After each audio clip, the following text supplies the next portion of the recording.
What is so special about Jade Cargill? That's one question that WWE doesn't have an answer for. Do I have a problem with Jade Cargill being in the WWE? Absolutely not. Why is she getting a huge spotlight? Why is her signing being publicly trotted out by commentary on WWE programming each week, and why is she appearing in backstage segments?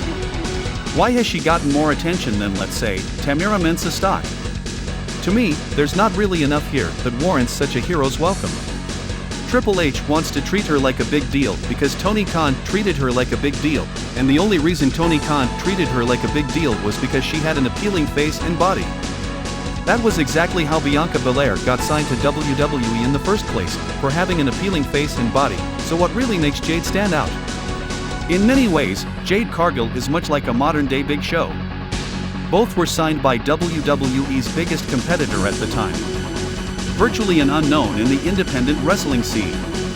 They had limited wrestling abilities with some raw talent here and there. They won titles very early on in their stints with those promotions. And then they both signed with WWE.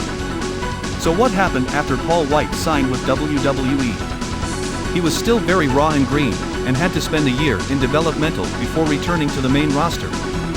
That is what Jade needs to do, spend a year in developmental.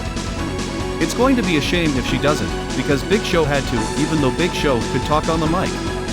There's nothing about Jade Cargill, right now, to make me think she should be on the main roster now, and that Charlotte and Bianca and Rhea are all waiting in the ring for her. She has not deserved that.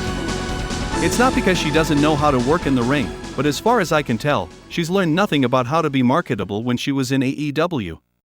And that's not on her, obviously. AEW is nothing like WCW. There's nothing in AEW that teaches you how to wrestle for television. WCW had writers and management.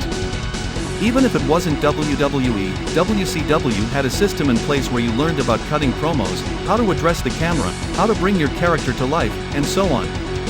So many wrestlers from WCW were able to make an impact on Raw and SmackDown without having to take lots of time to learn all that first. AEW has the billionaire's son with the curly hair.